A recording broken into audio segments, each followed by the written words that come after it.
So my question about this is, what do you think has actually changed? Like, why are we not seeing this more thorough and maybe correct original reporting, and instead we're seeing this more, just tossing shit out on Twitter? First of all, what Harumi and Danish CS:GO leagues and Polish CS:GO leagues and whatever they're called. First of all, they're all anonymized, which means there's no backlash on them, and there's not a person behind it who stands by the reporting. That's the first thing. The second thing is, even though when everything is anonymized, they can just scattershot whatever they get told in their inbox. They don't have to double check or triple check or quadruple check with source network. They can just post it. Thirdly, people don't read articles anymore. They read the headline, so it's way easier to read from Harumi. What's up, guys? So it's way easier to read on Twitter. Hey, from Harumi, Gamer Legion minus Acre, and then you don't have to think about you don't have to click in on a link and go to an external website to read about it. So it's a lot of this fast news versus slow news discussion that's very, very potent. Welcome to Leetspeak. I'm Quacke. I'm Tony. And normally we do like Letterman and go, today's guest needs no introduction. But in this instance, I think they do need an introduction. So welcome to the show, Puffin. Thank you. Thank you so much. Right, so before we get into anything deeper here, what we like to do here is that we like to ask the guests to provide a top 3 list of their favorite Nordic Counter-Strike players. So please tell us, what is your top 3? Yes, of course. Well, as a former in-game leader and Auber, number 3, I think, has to go to an Auber, and there's no more iconic from Denmark than Device. And I think it's pretty self-explained, As for number 2, it has to be Kerrigan. The way that he has done the way he has been controlling teams and running them and doing it on international lineups and in Danish lineups, and how his pedigree, I think it speaks for himself. So I think he is by far the greatest in-game leader Counter-Strike has ever seen. And I think that whatever you talk about great in-game leaders, he should be on the top of the list. So he was both a great inspiration, and he is a perfect scene entertainer as well when it comes to LAN. And number 1 might confuse you a bit because you might not have known of him, but it's a young kid called Equip who plays IGL at Preasy esports right now. You know him. And this kid, I've known him since he was 17, so like 3.5 years maybe now. And and he is just I used to coach him back in the day, and I talked to him and told him and called him the smartest 17-year-old Danish guy in Denmark. So I mean, he's gonna reach the highest parts. I truly believe that, and I believe that since the first time I saw him on the server. And I mean, yeah, he is by far my favorite. There's no hands down there. And these players may conveniently appear on the bottom, like a little graphic, maybe. Who may or may not. Who they may know? float across the screen somewhere in the ether. Yeah. They might just cross over. But awesome. You have actually touched on something which I have not put in my show notes. So we can actually start there before we go into more of who you are. This is something I didn't know about you. Do you have a player and coaching career behind you? Yes, actually, yeah. So I was a League of Legends player from 2011 to 2015. And then I was a Counter-Strike player from 2015 to 2020. And then from 2020 onwards, I was a journalist, or I don't like the term. I like to call myself a writer because I feel like there's a lot of weight and you need to produce a lot of good results and a lot of good work before you can call yourself a journalist. I think it's a title that I personally try to live up to through by comparing myself to the greats, the Richard Lewis's, the Thorins. And I still don't feel like I've hit that pedigree yet. So I would not call myself a journalist. I would call myself a writer. Other than that, I have been educating people on schools. I've been coaching, and I've done SoMe. I've done my own podcast, my own talk shows. So almost everything besides owning an esports organization, I think. Yes, that's interesting. I actually had no idea that you had a playing career behind you. If you were a league player, that would explain why I don't know you. I've played about 2 hours of League in my entire life. I did not very much I enjoy it. never even once would put my hand on that game after my first experience on it. I will say, yeah. I mean, it's understandable. Look, My even brain the can only pros, handle they get it. flashes and lineups and things of that nature, like the rapid. Yeah. My brain can't keep up. The worst part is like the League community makes the Russians on Face It seem like good guys. Oh, Dude, you guys don't have voice chat in League, right?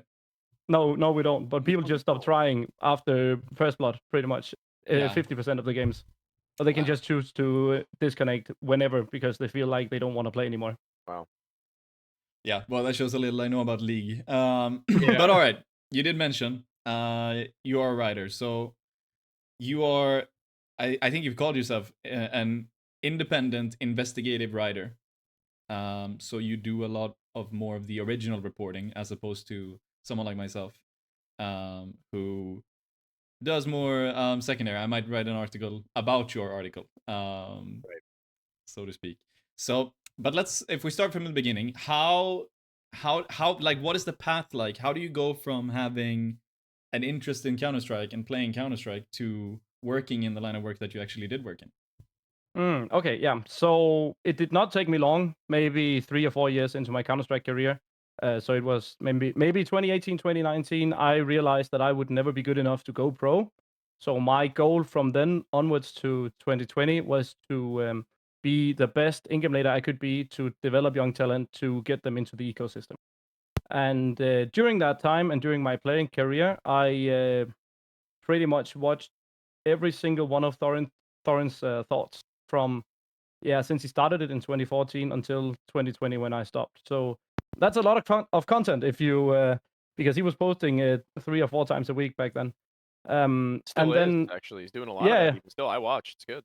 yeah, it's crazy. And there was a lot about philosophy and how journalism works, and then a lot of Richard Lewis content as well. So it's through their work that I got inspired and wanted to take that path. So the first thing I ever did in journalism was interviewing a friend of mine who I believe could be really good. And then the second interview was with Ronick, who's now or formerly the assistant coach at Astralis and now assistant coach at the Gaming Gladiators.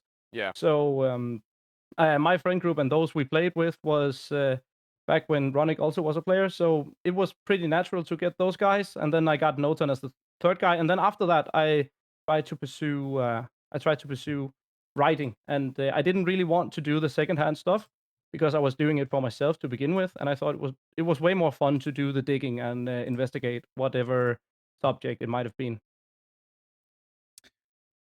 Right.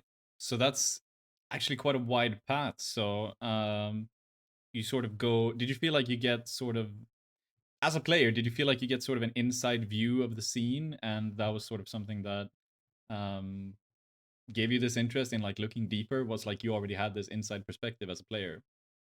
Oh yeah, most definitely.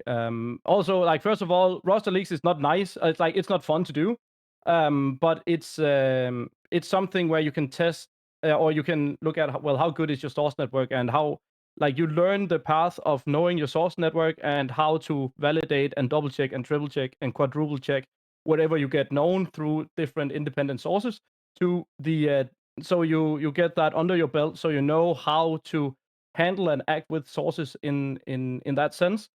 And then when you do the more investigative stuff, like the more deeper stuff, like I think the 5th or 6th article I released was about a team that had a shop on a website in Denmark where they did not they did not follow the GDPR headlines or how follow those guidelines. And I called them out on it, and they got super pissed. So also early on, I learned how to deal with people who get mad at you revealing stuff that either they don't know about or something they don't want people to know about. Yeah, and I guess it kind of like accidentally trains you almost having people in your own friend circle where you're kind of, making your way up through the Counter-Strike scene, whether it be as a player or a coach, and you're kind of having to toe the line of being like, okay, well, what can I and can I not say about my friends and to my friends about our own little scene, and I guess over time, when you move into something like that, you do kind of need to almost realize, oh wow, this isn't my friend group anymore. This aren't people that I feel like I can just say about to other people about these things and be okay with. You know what I mean? Yeah, exactly. And you have to really know and trust people. And also, when you Yeah. get up to a high enough level, not that I was at a really high level at all, but I played like ESEA main. So it's, qualified for that and played a couple of seasons there. So it's Yeah. not like it was extraordinarily high up in the chain. But when you play and you are connected in the scene, you get Europe a is lot of. basically pro league. Yeah, Right. yeah, maybe. But yeah, so when you and then you play a lot of facets with your friends and those you get to know to learn along the way. Well, it's a natural thing when you play Counter Strike, or that was it when I played at least more. That people talked about the rumors or whatever they heard about, and then it would be a ping pong of coming with opinions and well, what did you think about Sibnix joining Astralis or whatever it might be? And then you get the information, and then you discuss it afterwards and think, well, did the organization actually make a good and valid point about that and stuff like that? So it's a lot through the face it grind that a lot of the news that I received in the beginning came from actually. Right. So me and Tony both have sort of an interest in grassroots esports. So are there any teams that you could name that you played for, which at least Tony might know of? Because Tony, yeah, he's like walking Wikipedia, this guy. So he might actually know these names. Okay. I played for A Gaming. I don't know if you remember those. Then I played for something called Vendetta Gaming, which was a UK org. Um, and there was my own team called the Dream Zone. We started up, and then my own team as well called the Team 27. So we played a lot of. I played often in like my own teams that I started up, where I chose the lineups. Um, and then the Vertigo Gaming was the latest one I played on before I retired. And also a game called Acadia. So it was like Vertigo Gaming was the latest one, then Acadia, and then Team 27, and then A Gaming in that order from first or latest to yeah. I think Vendetta is the only one I would recognize from that Vendetta entire. Vendetta rings a bell for me as well. That is Yeah. definitely ringing a bell for me as well. But that's interesting. There's definitely someone who's listening to this who's gonna be like, yes, I know. Oh, I know those guys. Yeah, now I know who this guy is. Like, but all right. So you're probably most known for your writing work. I Yes. remember especially in around the time of 2020 and 2021, there was a lot of swirling about in the Danish scene, particularly because the Astralis lineup was sort of breaking up. Yeah. You were one of the guys who were putting out some of the reports there, and I remember actually this one funny thing. You put out a report saying that Mertz was going to go to Astralis, and I remember I when I was just a fan, when that eventually didn't end up happening, I was like, ah, Puffin, he doesn't know anything. He put out Mertz would go to Astralis, and then they got fucking lucky instead, or whoever it was who ended up joining eventually. And then I talked to you like a couple of years later, and you were like, oh no, it was actually like it was pretty damn close, but then they pulled out in the last second. So what I wanted to come to is that I think a lot of people might not realize, especially now when this whole leaker culture looks a bit different, a lot of people might not realize where do these leaks actually come from. So like, of course, you have your sources. Maybe you don't wanna screw them over. But That's not gonna happen. Anyway, but yeah. Yeah. But where do they come from? Like, how do you get this information into a way where you can publish it publicly? Well, it depends on the sources and depends on where you get the information from. So oftentimes it's just people within the scene that feel like it should be known, so they tell you, or you get it from a second-hand or a third-hand source where, okay, they heard about this and then they mention it to me. Can you try and check up on it? Um, and other times it's well, you hear rumblings around, just like you talked about before we started recording about well, when you're in a place and something exciting is going to happen, well, then a lot of people are rumbling and talking about it. And then when you hear stuff like that, well, then you investigate it. You see, well, is right. that a thing that's actually plausible? Will that happen? And when it comes to merch specifically, yeah, it was close. But I was also the first one to report unlucky joining back then as well. There you go. So I got it right eventually. But I mean, first time. That's also something that's pretty hard to differentiate between, because you can be right all up until the point it's announced. But then if something does not work out in the last minute, well, then technically they think you're wrong, but technically you were actually right up until the last minute decision was made. Yeah, and that's a very Decay thing, who has since departed, and we'll, I guess, talk about him in a little bit later. He's still alive. He's still alive. But... mentioned by name, yeah. He would constantly have these reports of things that were very, very close to happening. I mean, whether it be just the organization even sending over contracts and then being turned away, or the players at the very last minute being like, maybe this isn't actually the best decision for our team. And that always just happens. I mean, everyone's human, right? Like, everyone has the ability to change their mind, even if it's on the last second. I mean, damn, Get Right was at the airport when he decided to come back and not go to Cloud9, and so did Simple and Flamey at the airport to go to MIBR or SK Gaming at the time. Like, these things happen all the time. So I'm happy to see that there's at least somebody who's willing to be like, yeah, I was wrong, but I still stand by the fact that I was right up until I was wrong. Yeah, and then again, you can say, well, if you just say a random thing and just spitball it, then you are most definitely wrong most of the time. But then again, it's not really a binary if you're right or wrong in that sense when it comes to specifically transfer news. Yeah. Yeah. I mean, things changed last minute. We heard just the other week from Hooksy, who just got benched on G2 the other week. He spoke about why they decided to bench JKS, and the reason was they were pretty damn sure Nico was going to leave for Falcons. Like, everything was really close. And then, of course, he ended up staying. But they were so sure he was going to go that they had already made a roster decision to bench JKS in preparation of that move. And it ended up not being the case. So that's another one of those where it just, like, flips. Then you had KRL. Like, KRL was out here saying that Nico was done for Falcons, and he posted it on Twitter. Exactly. He probably was right about that. It was just, things change quickly. Yeah, I mean, it's the same example, just in a larger scale, with a bigger name in that sense, yeah. Do you find yourself actually going out and asking these people for confirmations on things like yourself? Like, people that you know or people around you that you can be like, have you heard anything about this? Like, do you feel comfortable doing things like that when it comes to investigating? Yeah, most definitely. That's a big part of it. If we talk about the rumbling and people talk about, well, something's going to happen, well, then I have a bunch of different sources that I can reach out to and say, well, is this, like, have you heard anything about this going? Right. Like, is this gonna happen? Or you can never really ask the player himself, because he's always gonna deny it, because it could jeopardize his contract before it's signed, or maybe make the team or the organization have a bad view before he actually starts, even though it's signed. So you can never really get it from the player himself, but if you can get it from either people within the organization or people, a lot of people who are close to the news, or all of those different Faceit circles and friend groups there are. If you have like a foot in with some of the people there, well, then you can have a lot of people you can write to and ask about these kind of things. Yeah, there's something I think about a bit now, which is when these leaks come out, I feel like sometimes occasionally you've gotten like players or team owners or whoever being upset publicly when something leaks, and they're like, why do journalists have to ruin everything and leak our roster moves?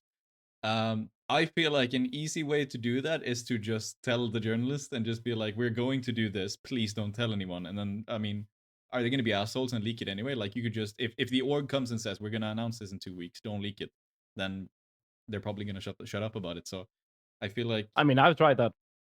Yeah. I tried that several times. And they were like, okay, we have a nice announcement or something they want to do. Please don't do it when I ask for comment. And then they're like, and then it's fine, because in the end, it creates dialogue. So I don't think leaking is a bad thing. But if the organization has something like nice lined up, or have some good, let's say, a good argument, if it's just a Twitter post, then I mean, I don't really see a great big argument about it. But if it's something a bit more special, and it shows, that the organization is invested in the player, or like that the fact that the announcement is going to be big, then depending on the circumstances, I think there's no, like, it does not have to get leaked every single time, because it also shows the organization that they can trust you with other information without it being told to everyone. So it's also a big key of it is to not just tell every single thing you get told, and write about that, but actually know what to write about and when to release it if you have to release it. Yeah, actually, something that I know personally that used to be done, and I don't know if this was intentional, but I think it is pretty smart, is that some organizations would have information and they would give it out to certain people on purpose to almost create talk and hype about a move that was coming. They would embargo the information. They'd be like, okay, you can't say anything about it until this day. And then on that day, that's when the article comes out that okay, so and so is going to go to this team, and everyone's like, what? Really? No way. And then the organization releases their press statement on that same day a little bit later. And it's almost like a tactic, a brand move, which I think is kind of cool in some ways. But it's Mm. almost like, yeah, the move is already happening. The move is done. We've already signed the player. So just wait until this time and you can say something. You know what I mean? Yeah, I mean, yeah, that's something I tried as well. So it's different. But again, you need to have, you have a job that you need to do to try and inform the public and the Yeah. fans, and the organizations want to keep it like on a tight leash. But they also know the esports space, everyone is just going to talk, and if you can have a good relationship with the people who are in charge and the management in the big organizations, well, then you are gonna have situations like that come up. And so it's all about, Yeah. in some sense, it's a lot about networking as well. Also, when it comes to sources. Yeah, because that's something I thought about recently when we had a bunch of roster locks now this summer, and we had the Esports World Cup and then Blast. I thought about like, well, it every single time when there's a new roster and there's a roster lock coming up for Blast or whatever, it always leaks like the same day the roster lock is. Everybody knows when the roster lock is, and then someone makes a report on the same day because someone spills the beans.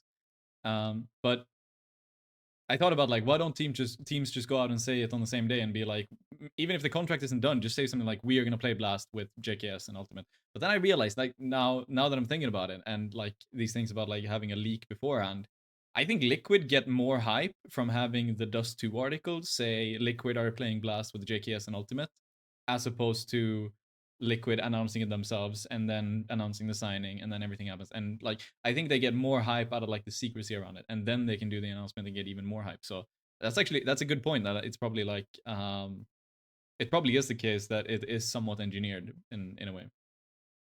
Yeah, in some senses, but it also just, let's say, from my interest as an investigative journalist. Well, in my interest is to try and create dialogue to broaden the talk about esports and the talk about Counter-Strike, and then that potential roster move could be the reason for that. So it's a win in my book, but it's also in some cases a win for the organization because they're gonna have the dialogue for a longer period of time. So let's say you choose to announce on Thursday that Ultimate is going to be signed.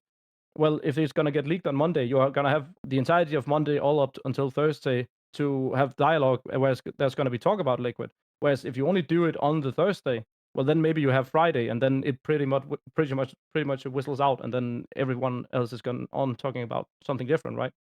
Yeah. Yeah, absolutely. But all right, moving on. You worked a portion of your career independently, publishing your own stuff, but you also worked with Blix, namely one of the larger networks. And something I did want to ask is, what exactly were the differences for you compared when you were independent compared to when you were working with a bigger network like Blix? Is there any benefit to working with Blix, or did you feel like you just had more freedom being independent? Jackson as well, actually. Jackson as well. Yeah. Well, yeah, you get paid for the articles. So that's a bonus. You have an editor on, so if you say something, then or you do something controversial. I wrote for Esports Fire when I broke the story about hunting getting unbanned a year before it happened. So and the guy who was the editor there was really, really, they basically do skins now, right? But he was really scared and very perplexed with the amount of comments and the amount of attention we got on that specific article as well, where it also tested his trust in me as a writer. And the same happened with Jackson and with Blix, where, well, first of all, you're gonna have someone who can help you finite and write out the specific details whenever you do send in the first draft. Then they will edit it through and make it sound better.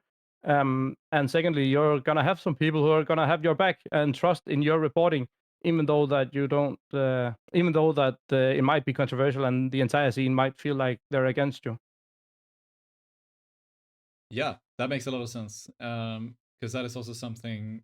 There was an opinion piece that came out. I think Blast put this out a couple of weeks ago. With about someone having your back. It was very much criticized in Australia because the post was, "What do FlyQuest need to do to become good?" It was immediately after they went to EPL and they made a pretty deep run in playoffs. And the headline was like, "What do FlyQuest need to do to become better?"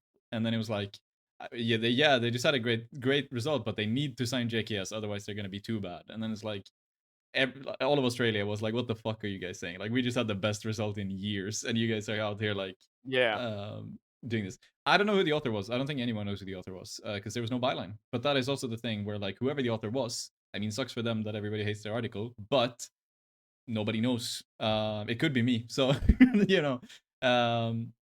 I mean, that's an extreme example, of course, but that is Yeah. something somewhere where you don't get the heat on you in the same to the same degree. Yeah.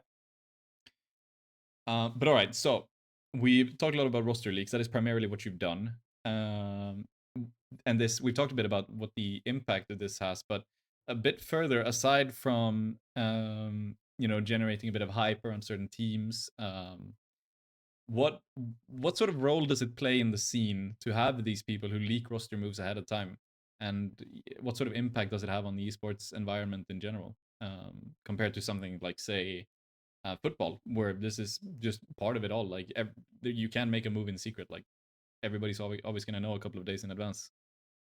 Yeah. Well, my 2 cents is that, yeah, as I argued for before with the amount of talk. Well, if as long as a subject is spoken about, then it garners sorry. As long as a subject is talked about, it garners interest from the people who are interested in it. And the more people that are interested in discussing the point of, let's say, a roster move, then you're gonna have that spill over to other spaces that are not esports, and then maybe that could actually garner interest from some of those people, which then could turn into become esports fans. So in that sense, I feel like it's a big, like there's a lot more good than there's bad when it comes to it, and the fact that the impact can spill over in other areas is very key because from my perspective, I'm a big fan of just esports in general. I love playing video games. I love following the scenes, and I love the community around it. And for more people, I want more people to join. So for more people to join, we can have make better events, make better everything. Tournaments, whatever. Get new players, get new stars, and so it's really homogeneous in that sort of sense. So if my league or my article about Hunt and Sunban, or my article about Saudi Arabia, or my article about the dire straits of economics in 2023, or whatever the case is, or Richard Lewis's I Buy Power Bank, whatever the case is, Right. as long as it garners interest and it gets people talking, that's actually what I think can be a really big part and really what journalism can do well.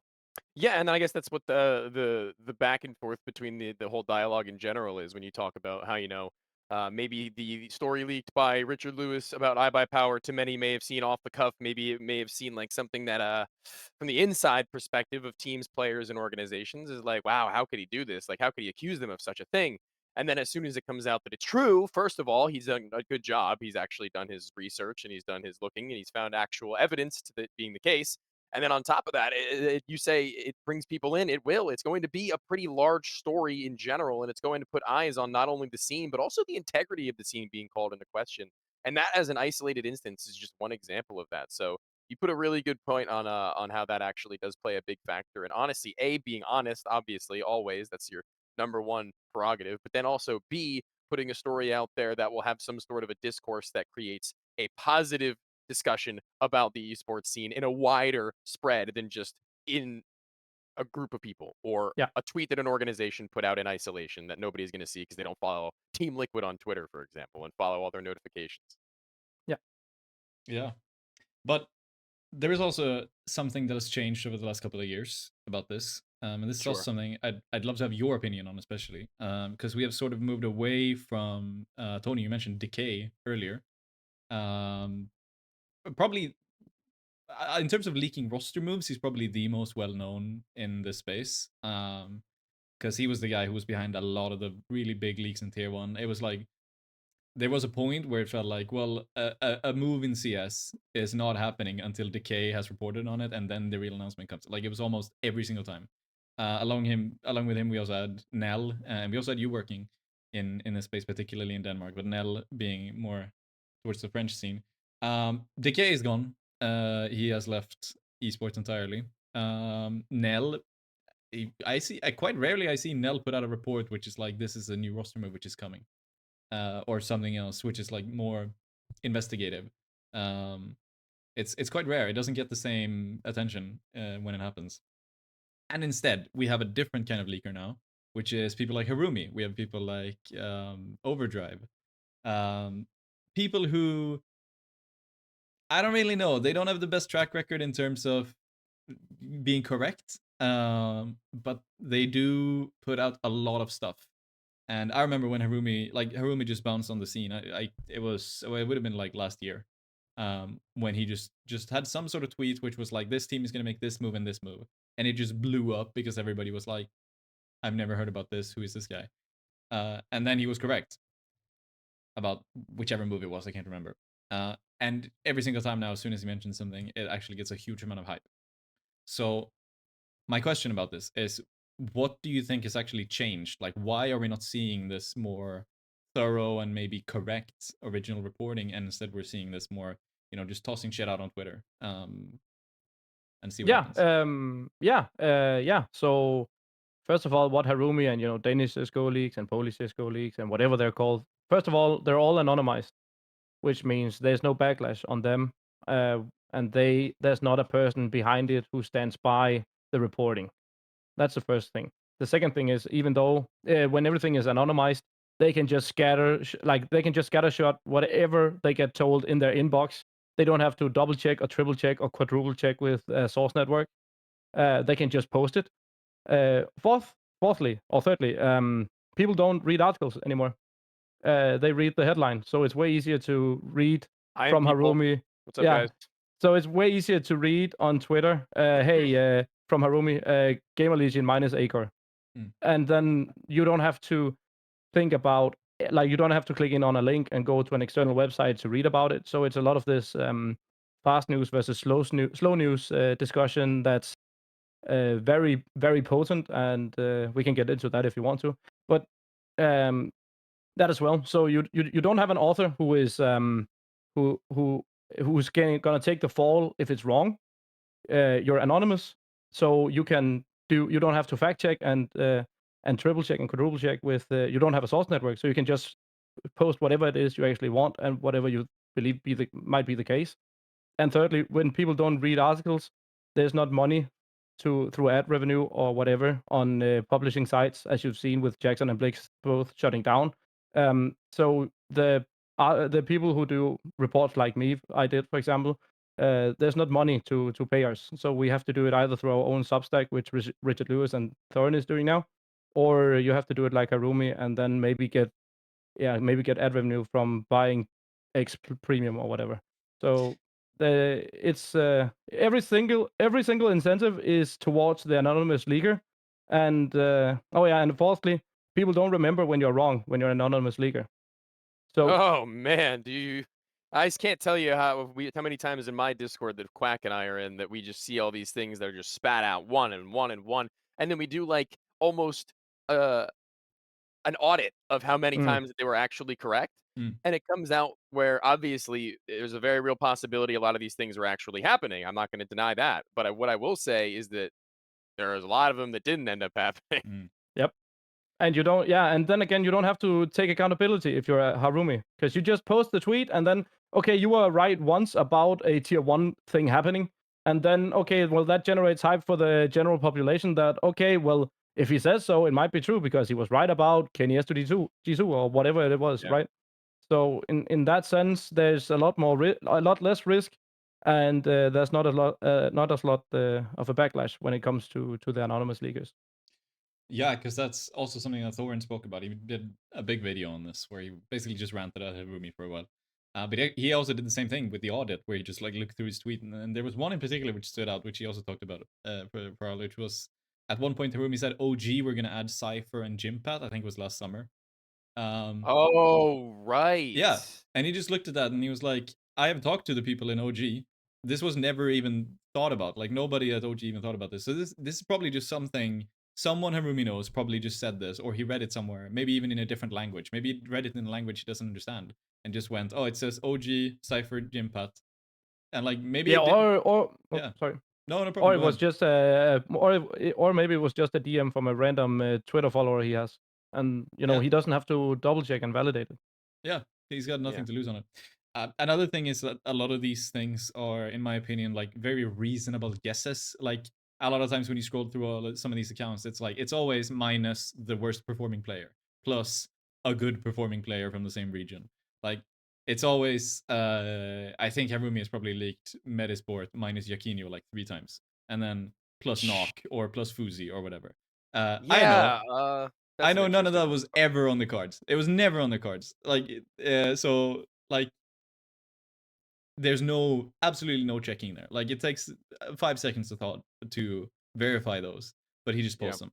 Um, I guess in that same vein, though, we can discuss roster moves that don't always come through, right? Like they get mm. so close and they never really pull all the way. What is a roster move that you are aware of in your own right that you knew was at least close enough to happening that and eventually didn't, that you really, really wish did? I mean, Quacke mentioned it himself. The merge to Astralis That's the one. one. I think that's the only roster move where where it would happen, but then something fell out. I think everyone else I was actually spot on with. There you go, bang. Uh, yeah. Is there uh, is there one you didn't end up leaking? Maybe something that you just heard about from Somebody somewhere beat you to else, it. that you think is like, I don't know. Tony mentioned like Simple going to MIB or Get Right going to Cloud9. Is there one of those which you just heard about, which is like, I wish this happened, like it was so close? Oh, just in Mm, general across the Yeah. life and of Counter Strike. Do you have one, Quack? What we're thinking, actually? Do you have one in Hmm. mind? I didn't expect this question I to have bounce back mine. to I me. have I have mine. You I can you go share. first, and we'll think about this. It's very topical, I guess, considering this is a very Scandinavian Nordic era podcast. It was when G2 and NIP were going to make a little bit of a merger at that time when Get Right was going to Cloud9. It would have been Forest, Exist, Michaelele, Dennis, and Rain. And that would have been in 2015, I believe it was, or the beginning of 2016, end of 2015, I believe, yeah. And that roster would have been really cool to see, I think. Rain, Dennis, Forest, and Exist with Michaelele upping would have been really cool. I have one which I've just thought of it. This just happened over the winter. It is it might not be my favorite, but it's probably one of the first ones that came to my mind. And it is Maxter almost going to Bleed this winter, Oh, considering yeah. how well Bleed have actually sort of developed now that they have a roster that they're happy with. And Maxter was one of their first choices for the roster, and how well Maxter has developed in NIP. I feel Yeah. like if that had happened from the start, that could have been like so different. Bleed could have probably been in Copenhagen at that point. If I'm gonna be completely honest, I think with Maxter, I think that team looks completely different. So that's probably mine. But Puffin, have you got one Yeah, in your mind? the only one that comes to my mind is Zyphon joining Gamer Legion before the Copenhagen Flames stuff, because they had Haste as a coach, which is one of the greatest from Denmark of all time, and he was actually there on trial, and I reported on it, but he did not get to stay there because he had some attitude problems, I think. Mm.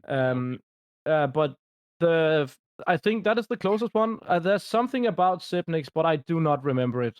I don't remember what team it was, but it was before the big signing of the bonus or of the long contract he did. Ah, But I do not remember. Sorry, I tried to Mm. look for it. I cannot remember it. okay. That Siphon report, I actually completely missed that when it was happening because I really liked Gamer Legion at that point. So I was watching them quite a lot, and I'm surprised that report actually missed me because that would have been so cool. That would have been so cool because I was so hype about Zyphon like a year later when he actually ended up finding his footing and stuff. Yeah. And I was so hype on Game Religion when they had, let's see, they would have had Era at that point. I think Aaron and Rusty were both there at that point. Yeah, they were. Yeah, I was hyped about that. And then they ended up. That was around when they ended up getting double, I think. But when I was researching this episode, I found that article and I was like, "How the hell did I miss this? This is awesome! Like this should have been everywhere." Yeah, I think it was there for like a month, maybe 2, but not more than that actually. Yeah. But all right, that was a good answer. Now, Great all right, answer. on you personally, this is more of a shorter one. You have if I'm gonna say a nationality, which is a bit rare in esports, because I do believe you are from the Faroe Islands. Does that impact you in esports in any way? Because that is a flag that we don't see very often on in this sport. I can only name one player from. How much do you identify with that? Align with that as opposed to being Danish?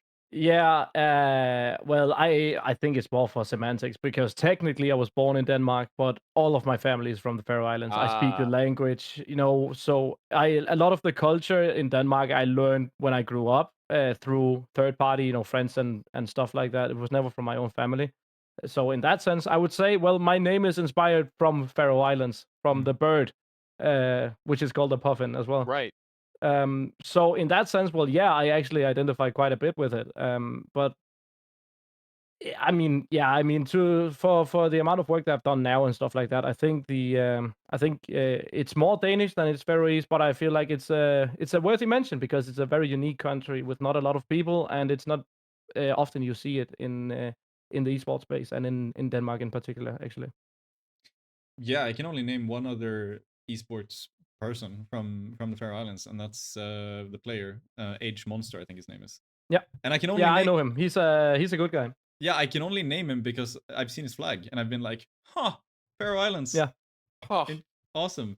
Like, yeah, I've spoken a lot with him. I actually, a fun story, is that when I was a player, I actually tried to get him on several of my teams because I wanted a Faroese, and help build up players, and take them to the next level. And I mean, back then he was playing at advanced as well. Like the kid is fucking nuts when it's outside of Danish teams. Like, no kidding.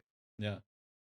Yeah, because I've seen him pop up more and more on Wikipedia. Like you scroll through some page and then it's like, huh, I've seen this guy before. Like, and then he just keeps popping up everywhere. So I wonder if that could be something because that is always something when you have like when you're the first from a country or like you're the only one from a country. Oh yeah, it does get a lot of hype. The Paris major was a big major for that. We saw a lot of firsts when it came to first players to attend and first to make playoffs and this, that, and the other thing. It was really cool. Yeah, Macedonia was like a big one. I think when Kixon went there, I think he would have been the first Macedonian player to play a major. Portugal. Do we count Madden? Madden is from Montenegro. He's half and half, pretty sure. Oh, got me on a technicality. I could be wrong. I think he's dual nationality. I mean, there's a reason you called him the Wikipedia, right? Yeah, I mean, look, if you say so, I trust you. I trust you wholeheartedly on that. I'm gonna look it up while you continue. Actually, you've got me on a technicality there. Portugal was another one, big one in Copenhagen because it was like, oh, Fox is the only one who has ever found success from Portugal before. And then this Saw team comes out, and even some of the more guys from Koi.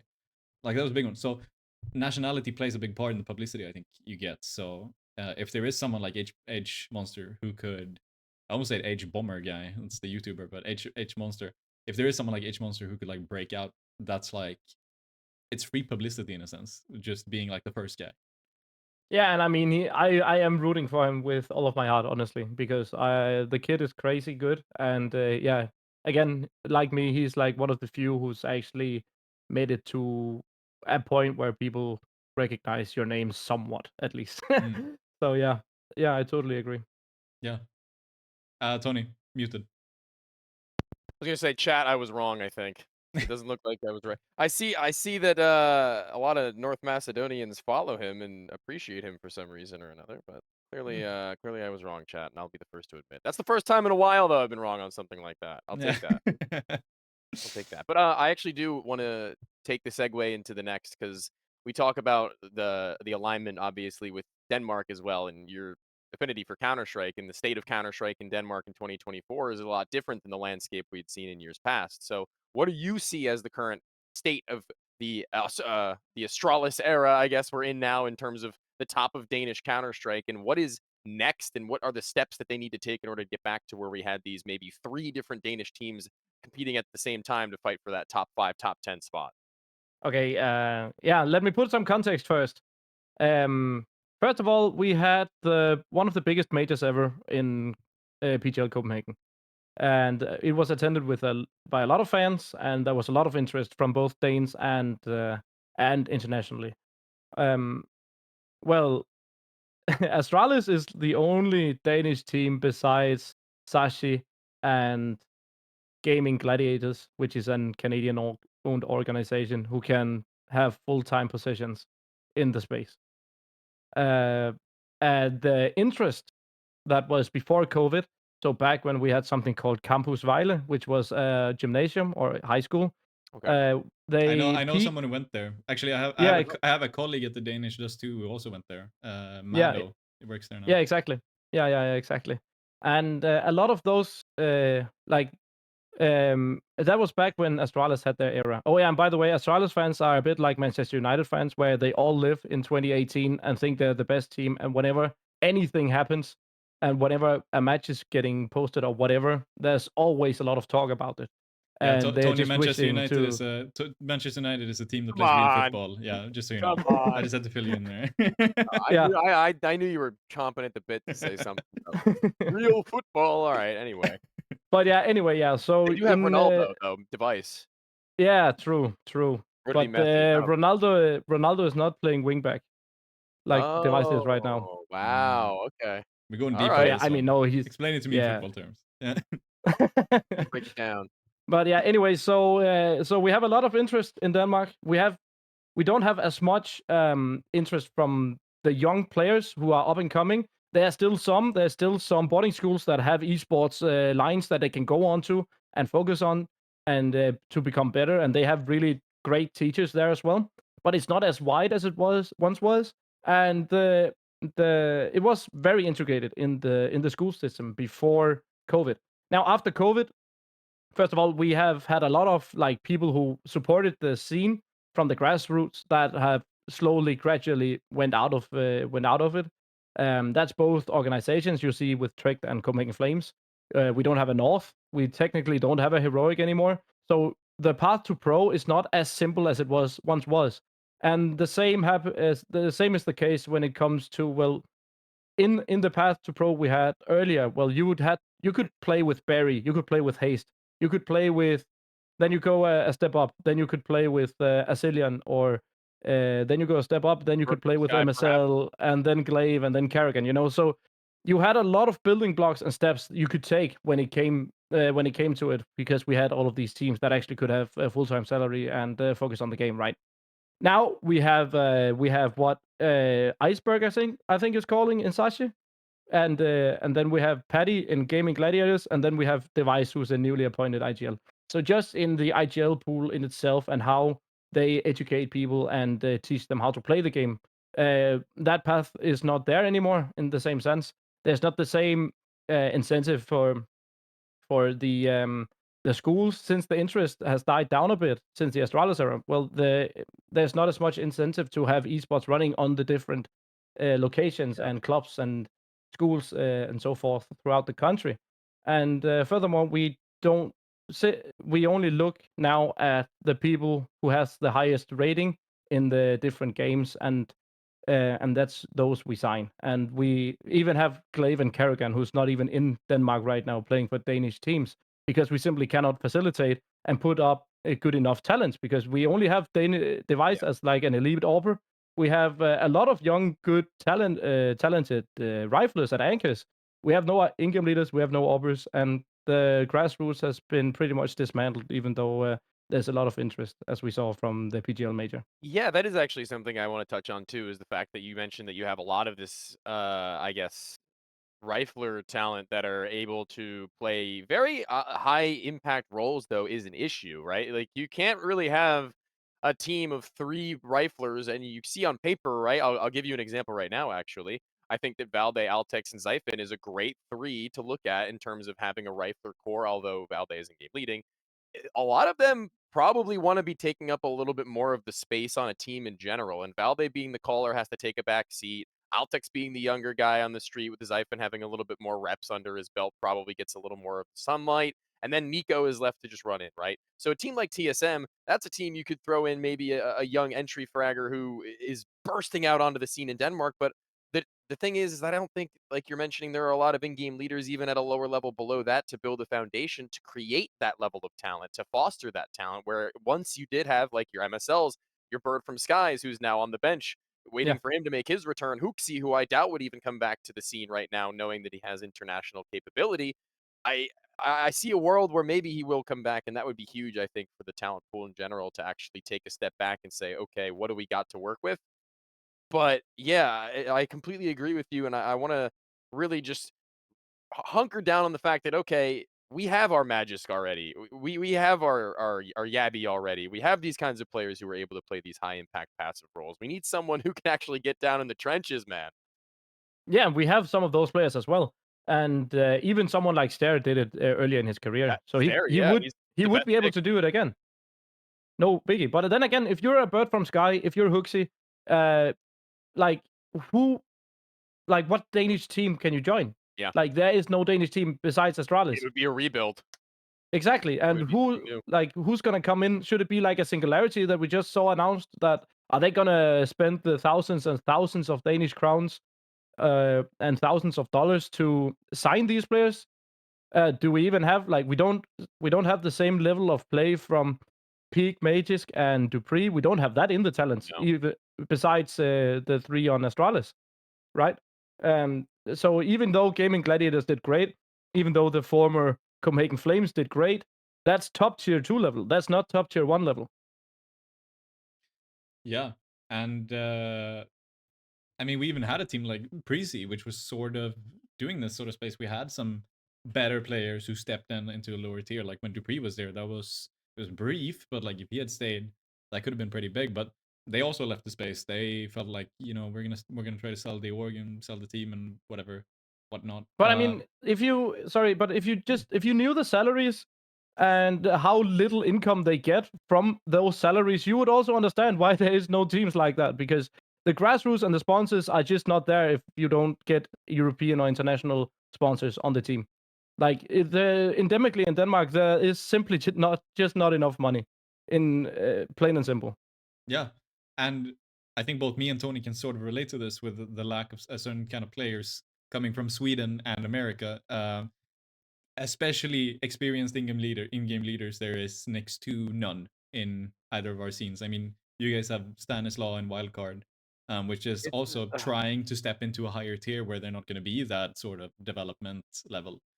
yeah, and it's like all these in-game leaders in North America either fall into the coaching role for a better team or like go to Valorant. Like Mm. it's just simply how it feels to be. And right now, I'm very happy to see that Nitro came back at least. But I that's mean, a they do yeah. adapts, right? Where they go from coach to in-game leader to coach to in-game leader, Yeah, you could do that.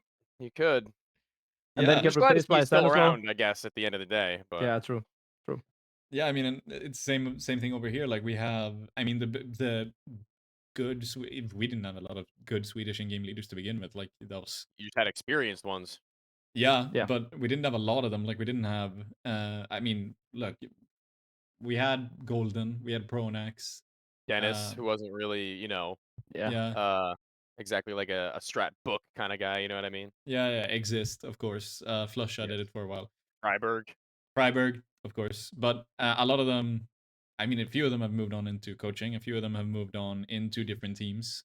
But it's still like Eyeballers is not a team where they're trying to build players to move upwards. Like it's not a team which is trying to sit in tier 2. They are a big operation trying to move into tier 1. So that is just like there you have both Golden and Flusha locked up in there. I mean, Flusha is more managerial now, but you know, you've locked up another good IGL there. So like our actual grassroots teams,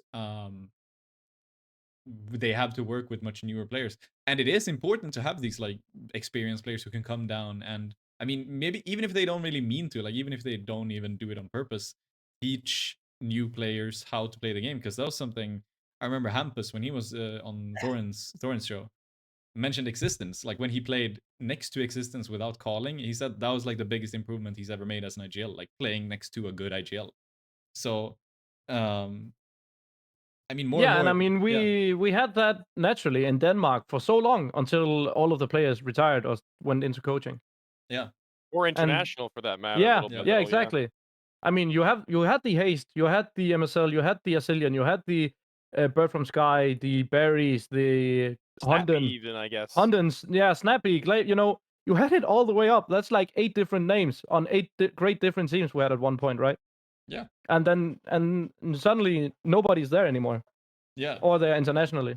And that's when you have to look at players like ZTR is like maybe one of the better Swedish IGLs at the moment. Dude's 20. Like he didn't get to play with like the properly like the big, very experienced in-game leaders in the same sense. I think he's still very capable. He's still a very good player, but like he's sort of missing that. And it's not really a fix to it. Like the fix is that people come back, but like as you say, there's not money for it. Like who's gonna pay? These are people who are gonna come in now. They have real lives. They have a super successful career with a very high salary. I mean, you get adjusted to a certain standard of living when you have like a big tier 1 salary, and you're not gonna step down into tier 2 with expecting anything less. And then it's just not worth it. So you have the choice, like no in-game leaders or all of our orgs go bankrupt. Like you have to choose. But then again, if you're a new player, like, do you want to be an income leader? Like, do you want to put in the work? Do you want to have all the responsibility on your back? Do you want to be the one that's often gonna get kicked because of bad stats or because you don't run That's the real. team in the way that you want, like the other players wanted to do? Or do you have a what is the benefit of being an in-game leader, right? Like, do you see it like from a young person's perspective? Do you want all the extra responsibilities that happen when you don't have a coach and a manager, where you have to schedule matches and prepare practice and everything in 100%. between? That's also a part of being an in-game leader, right? You have so much more responsibility. Like, there's no there's no incentive to become one. Yeah, I think it is a bit of a dying role because then we also have players like Device who are just like being like, I'm gonna try in-game leading, and Apex did the same thing. Yeah. Snacks did the same thing. Yeah. He's done it for a couple of years, but like he it's more like I'm experienced. I can do in-game leading because I know more about the game than anyone else on this team. But then it's like, yeah, you Isn't don't. NBK like the perfect example for that, Yes. of how it can just go wrong? Yeah. Even though he tries and tries and tries. Yeah. Yeah. So yeah, that's actually something I thought about when Device made his transition, and everybody was like, "Well, it's probably gonna work out. Device is a very good player. He knows a lot about the game." I actually looked back and I thought, like, who has actually made that change from going from like veteran player to IGL successfully? And the answer is Apex. Nobody else. Like, there's nobody You can that late in you your can argue career. about you can argue about Kerrigan because he did it at the start of CS:GO in 1.6. He was an Opera, I think. Yeah. So you can argue it with the Kerrigan as well, but he is the GOAT, so it's like it's Yeah. But he unfair to also compare it to him. that's still relatively early as well. It, Like it also kind of depends on what you clarify as successful and also Yeah. what you clarify as in-game leader. Because like you could say Nitro. Nitro's a player you could say because he was a star. He was one of the players you would pick in for his fragging abilities over his calling abilities, and then won a Grand Slam.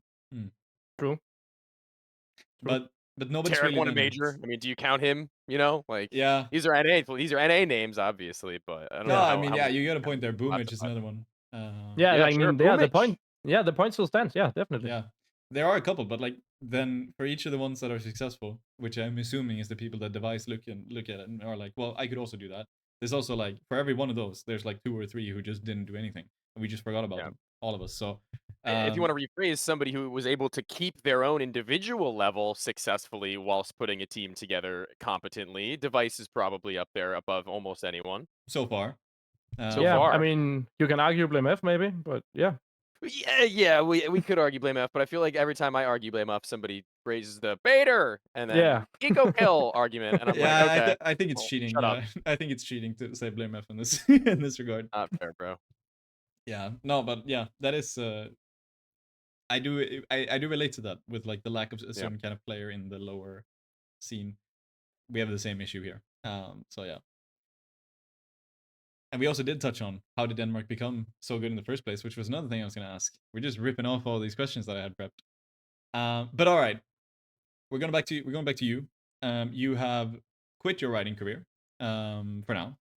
Maybe you come Indefinitely. back. For now. Yeah. Yeah, indefinitely, yeah. You've got a new role. You are going to be an agent for player, so working for an agency.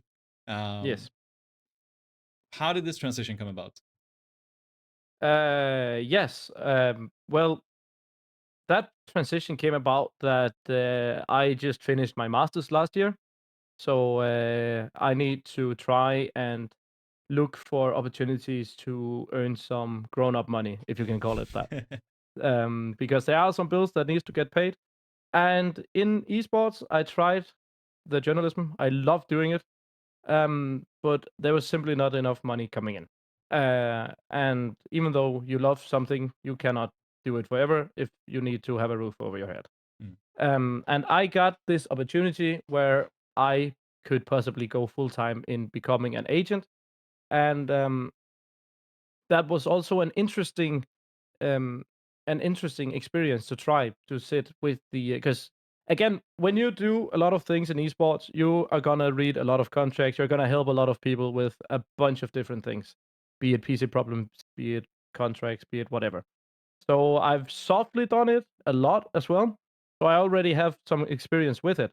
So to try and do that full time or to transition into that is something that I was very curious about, and there was a possibility of earning grown up money doing it. So that's the main reason I think for as of right now at least. But since I've or when I started, so as of right now, now that I've gotten a bit more into it, it's actually really it's really satisfying actually because you're doing a lot of agent work. Is not just signing contracts; it's also helping the players that you have signed um like lift their baggage, in some sense. So if they need to get out with something and they can, then they're gonna have a friendly ear by the side, and Yeah. they're gonna get called out if they do something stupid, but it's always with their best interest at heart, and they're gonna have it from people with experience in the space who knows how things are done. So in some senses, we can also guide them and help them a lot besides doing the contract stuff. Yeah, I think that is definitely something that is needed in a lot of ways. You talk about grown-up money. That is also something that I think a lot of like managing your career. I think is something that a lot of players are going to struggle with, especially since we're picking up players quite young before they need they don't know how to file their taxes, and then we put them into esports. If they're good, they have a 15-year career here, and then they move on, and they're supposed to be a 30-something-year-old adult. So then I think that's definitely something that's going to be needed. That is that is your sort of impact that you're going to have on the players in that case. Yeah, and I mean, in some sense, if you've been in the circles and if you have some trust with people, then they are gonna come naturally to you with these kind of questions. And especially if you've been coaching and or teaching specifically as well, it's something that's just gonna come whenever they see their first contract or whenever they have doubts about continuing school to pursue an esports career or whatever it might be. It can even be homework. It can be that your Auber was annoying that day and you need someone to yell at. Whatever the case is, right? Then you are there and you can help them, and you don't really and they are gonna have like an unbiased, experienced ear by their hand who's gonna try and guide them the best possible way. Yeah.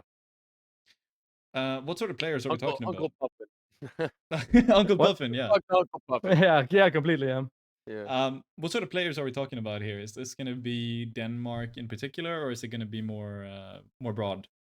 Right now, we have a lot of Danish players, and we're gonna look internationally now a bit more, and then we're also gonna try and look outside of just Counter Strike. But one thing I want to preface as well, just while we're here, I'm also it's soon gonna be announced that I'm gonna be the SoMe and content person for Preasy Okay. esports. Ooh. So I'm gonna do that besides doing the agent stuff, and that's also why I did the announcement. So there's no conflict of interest between it. And even though we have some Preasy players within the agency, I'm not gonna be a part or be their agent at any point, just to uh, stay away from the conflict of interest as well. Right. Just yeah, in that sense. Yeah, Wise. just so everyone knows. Yeah. Yeah.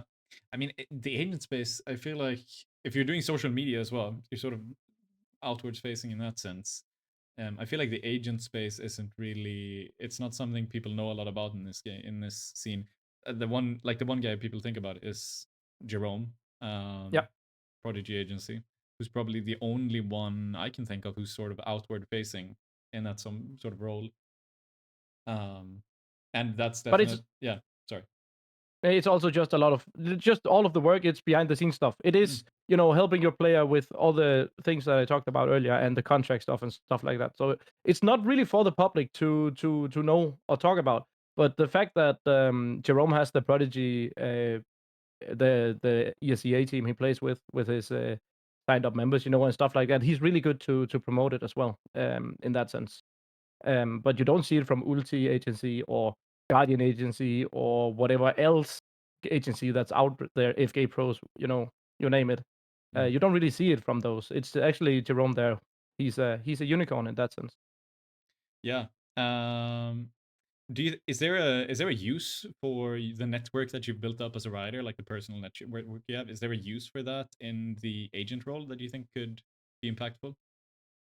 Oh yeah, most definitely. So all of the good relations that I have with the organization so far is gonna stay, and just because my role is different doesn't mean my relationship with the people are different. Because it's also a lot about trust. So that's like one of the big things when it comes to doing investigative journalism and being an agent as well. Is well, you have to build up a lot of trust. And how do you do that when you start out? It's well, you have to protect your sources at all costs. And can you actually can you prove to them that you are a trustworthy person? Has anything that they've said ever or from anyone, if they say something to you, do they know for a certainty that it's not going to go back and bite them in the ass? It's very like the fact that you have to build that trust up. Well, that's if you have a good enough track record with it, then the organizations and the people behind the scenes are also going to be more lenient in giving you information and having the open negotiations with you when it comes to the agency side of it. Yeah. Well, I'm getting about ready to wrap up the show. We have one more thing that we like to ask our guests before they leave, which is coming a bit out of nowhere. But for the next episode, who do you think we should put on the show? Who would you most like to see, Puffin? Be as Ooh, unrealistic or realistic as you want. Just somebody that you want to hear from. okay. Uh, uh, uh, okay, Or I maybe would not as love. unrealistic as you want, but Okay. They have to Yeah, be I would alive. love. Yeah. Okay. I would love to hear from a Danish old school guy called Django, or a guy called Sahid, the guy he ran Copenhagen Games. I would love to hear your thoughts and your dialogue with him. He owns what's called esport.dk, and he even has the twitch.tv/esport URL on on Twitch. So he's been there since the very beginning, since 1998, 1999. oh wow. I think that's a very unique person to talk to because he is one of those who he was there when Sonic was grinding to become a pro player before he started coaching and before he became professional and was great. So he is at least he was he's a really interesting person, a very very very knowledgeable and experienced. So I would love to see that actually. That would be a great guest. That would be a really great guest Out. to put on. Yeah. But all right, we're getting about ready to wrap up the show. Tony, any closing remarks? No, other than that, I thank you so much for coming on. Really not my forte typically to interview people who aren't actually invested in playing and coaching in those things, but you provided with very, very writer-esque answers. So yes, thank you. Thank you for coming on and having so much good to tell us and so much good to say. Puffin? Well, Oh, yes, I've just interrupted you. I'm such a horrible host. you can go ahead. Go ahead. Where can people find you if they're looking for more Puffin? And do you have anything else you'd like to close the episode with? Yes, of course. So yeah, you can just find me on Twitter at puffin_27, and then on there you can find all the links for everything that I do and have done.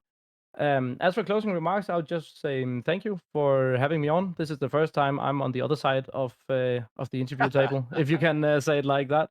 And it's been a pleasure, and I hope for the best for all of you and the project that you're working on right now. And you have my full support. Thank you. The 27 in your name, is that from the team 27 you mentioned earlier? Exactly. Yeah. It's a callback. It's a callback. Yeah, exactly. Awesome. All right. Well, thank you everybody who's been watching. Thank you, Puffin, for coming on. We will be back with another episode. You can follow me at quacke69. You can follow Tony at ynoT FPS, I believe. And you Correct. should also go follow Elite Clan GG on Twitter. This is the new organization that we are doing this show for. So go ahead and give them some love. And we will see you in the next episode. Thank you, and bye-bye.